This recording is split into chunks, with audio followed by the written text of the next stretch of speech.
ہو رہے ہیں کہ جو واقعاً مولا ہم سے چاہتے ہیں، جس کے بارے میں مولا نے ارشادات فرمائے ہیں؟ تو اس کا جواب ہے کہ یس، یہ تمام کام ہو رہے ہیں۔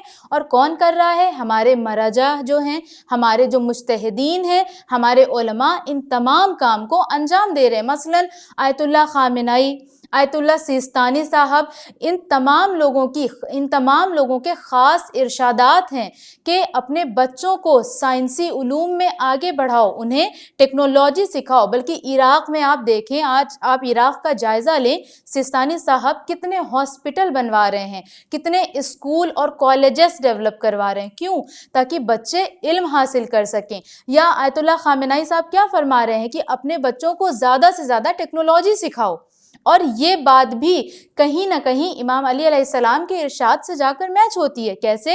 امام نے کیا فرمایا کہ اپنے بچوں کی تربیت اپنے زمانے کے حساب سے نہ کرو، بلکہ ان کے زمانے کے حساب سے کرو، کیونکہ وہ بچے اپنے زمانے کے لیے پیدا کیے گئے ہیں، تمہارے زمانے کے لیے پیدا نہیں کیے گئے ہیں۔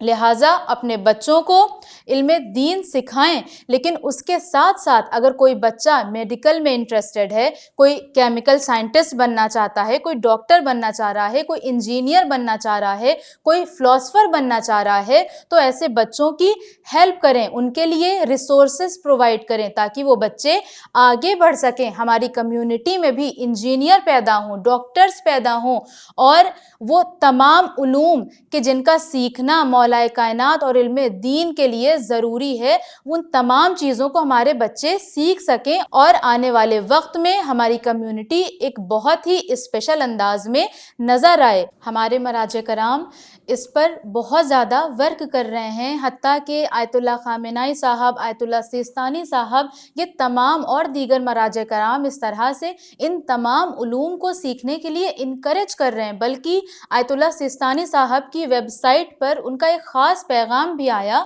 کہ تمہارے درمیان جو ڈاکٹرز، جو ٹیچرز، جو ٹرینرز ہیں، ان کا احترام کرو، ان کی ایک الگ سے رسپیکٹ کرو، انہیں اپریشیٹ کرو، اور فقط دوسروں کی تھیوری فالو نہ کرو، فقط دوسروں کے انوینشنز کو مت دیکھو، بلکہ کوشش یہ کرو کہ خود بھی اپنی نیو تھیوری دوسروں کو دے سکو، خود بھی اپنے اندر ایسی صلاحیتیں پیدا کرو کہ نئے نئے انوینشنز کر سکو۔ اور ہمارے لیے یہ کرنا بہت آسان ہے۔ کیوں؟ کیونکہ آج کی ماڈرن سائنس جن چیزوں کو ڈسکور کر رہی ہے، ان چیزوں کو ہمارے مولا نے آج سے 1400 سال پہلے بیان کیا۔ جس وقت ماڈرن سائنس کے درمیان ڈی این اے کا ذکر آیا تھا، تو اس ڈی این اے نے پوری دنیا میں ایک تہلکہ مچا کے رکھ دیا تھا کہ ارے ڈی این اے یہ کیسی چیز ہے، یہ کیسے پاسبل ہے، اچھا ایسا بھی ہو سکتا ہے۔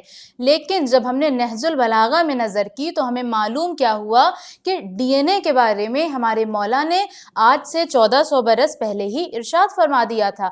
یا جب کلرز کے اوپر ریسرچ ہوئی، ساؤنڈ کے اوپر ریسرچ ہوئی، یہ جو ہائی ہلس ہیں، یہ جو ماؤنٹینز ہیں جو اس زمین پر موجود ہیں، جو زمین کا سہارا بنے ہوئے ہیں، لائکا کیل، کہ جیسا قرآن نے خود کہا ہے کہ والجبال اوتادا، کہ ہم نے پہاڑوں کو زمین پر گاڑ دیا ہے، کیل کی طرح گاڑ دیا ہے۔ سائنس نے ہمیں آج بتایا، ہمارے مولا نے، ہمارے دین نے، ہمارے قرآن نے ہمیں 1400 برس پہلے ہی بتا دیا ہے۔ لہٰذا آج ہر وہ علم کہ جو سائنس ڈسکور کر رہی ہے وہ ہمارے مولا نے فرما دیا ہے۔ اسی لیے ہمارے مراجع کرام کا یہ اسپیشل پیغام ہے کہ اپنے بچوں کو زیادہ سے زیادہ ان علوم میں آگے بڑھاؤ، ان کو ان تمام چیزوں کو سکھاؤ، کیونکہ یہ بہت ہی زیادہ ضروری ہے۔ حتیٰ کہ آیت اللہ خامنائی صاحب اور آیت اللہ سیستانی صاحب کا یہ فرمان ہے کہ جو سہم امام ہے اس کا جو یوز ہونا چاہیے وہ اس پر ہونا چاہیے کہ روزوں کے علاوہ جہاں پر نیڈ ہے وہاں پر ظاہر ہے آپ روزے بنائیں، لیکن زیادہ سے زیادہ کوشش یہ کی جائے کہ ہاسپٹلز بنائے جائیں، یونیورسٹیز بنائی جائیں، کالجز بنائے جائیں اور لیب بنائے جائیں جہاں پر جا کر بچے ریسرچ کر سکیں، ان علوم میں آگے بڑھ سکیں۔ یہ بہت زیادہ امپورٹنٹ ہے، اور اگر ہم واقعاً مولا کائنات کے ایک حقیقی چاہنے والے ہیں تو پھر ہمیں اس راہ پر چلنا ہوگا، ورنہ پھر ہم ان لوگوں کا مصداق ہو جائیں گے کہ جن کے لیے مولا نے فرمایا کہ تم نے میرے دل کو پیپ سے بھر دیا۔ یا ایک مقام پر آپ فرماتے ہیں کہ تم حاضر تو ہو لیکن غائب کی طرح، غلام تو ہو لیکن آزاد کی طرح، تو کہیں ایسا نہ ہو جائے کہ ہم خود کو علی والا کہہ تو رہے ہیں لیکن ہمارے اندر وہ تمام چیزیں نظر نہیں آ رہی ہیں، وہ کوالٹیز نظر نہیں آ رہی ہیں۔ ضرورت اس بات کی ہے کہ ہم مولا کائنات کے ان تمام ارشادات پر غور کریں، اس کی ڈیپتھ کو سمجھیں کہ مولا ہمیں کیا پیغام دینا چاہ رہے ہیں، مولا ہمیں کیا سکھانا چاہ رہے ہیں۔ یہ آج کے ٹائم پر بہت زیادہ امپورٹنٹ ہے۔ اچھا، چونکہ آج کے ٹائم پر علم حاصل کرنا، بچوں کو پڑھانا تھوڑا سا مسئلہ اس لیے بھی بن گیا ہے کیونکہ ظاہر ہے آج کے ٹائم پر جو ہمارے اسکول ہیں، کالجز ہیں، وہاں کی فیس ایکسپینسو ہے، ہر کوئی افورڈ نہیں کر سکتا ہے۔ لیکن جو کچھ ماہرین ہیں، جو کچھ ٹیچرز ہیں، ان کا یہ کہنا ہے کہ اگر آپ کی فائنینشلی کنڈیشن اتنی اچھی نہیں ہے کہ آپ اپنے بچوں کو پڑھا سکیں، آپ قرض لے لیں۔ کیوں؟ ہمارے لیے بات بہت بڑی ہوگی، ارے قرض کیسے لے لیں؟ لیکن فار ایگزامپل آپ سپوز کریں خدا نخواستہ گھر میں کسی کو کوئی ایسی بیماری ہو جائے کہ اب ہمیں آپریشن کروانا ہی ہے ورنہ یہ اس دنیا سے چلا جائے گا، ہم کیا کچھ نہیں کریں گے؟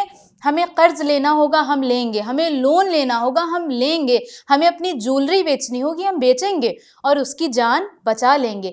سملرلی ہمیں اپنے بچوں کا فیوچر بچانا ہے۔ اگر ہماری فائنینشیل کنڈیشن اتنی اچھی نہیں ہے تو برائے مہربانی کسی کے آگے ہاتھ پھیلا لیں، کل کو اسے واپس کر دیں، لیکن اپنے بچوں کو علم سکھانے میں کوتاہی نہ کریں۔ اور پھر سے میں اس بات کو ریپیٹ کروں گی کہ فقط علم دین نہیں بلکہ ان علوم میں بھی بچوں کو آگے بڑھائیں، کیونکہ مولا کائنات نے فرمایا ہے کہ اپنے بچوں کی پرورش اپنے زمانے کے اعتبار سے نہ کرو بلکہ ان کے زمانے کے اعتبار سے کرو۔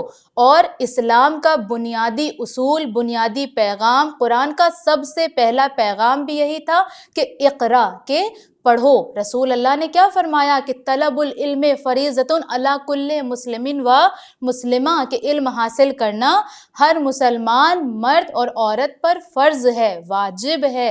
اس لیے ضروری ہے کہ ہم اس راہ پر چلیں کہ جس راہ پر ہم کو مولا دیکھنا چاہتے ہیں۔ اور اپنی اس گفتگو کو ایک شعر کے ساتھ میں ختم کرنا چاہوں کہ جاہل ہے اندھیروں میں بھٹکتا ہوا راہی، جاہل ہے اندھیروں میں بھٹکتا ہوا راہی، عالم ہے تو پڑھ لیتا ہے آیات الہی، جاہل کے زر و مال میں ہے وجہ تباہی، عالم ہے تو کرتا ہے فقیری میں بھی شاہی، اور جاہل ہے تو حیواں کی طرح پیٹ بھرے گا، جاہل ہے تو حیواں کی طرح پیٹ بھرے گا، عالم ہے تو فاقہ بھی سلیقے سے کرے گا۔ کیوں؟ کیونکہ علم ہمیں ادب اور تمیز بھی سکھاتا ہے۔ ناظرین محترم، آج کے اس پروگرام کو میں یہاں پر ختم کرتی ہوں۔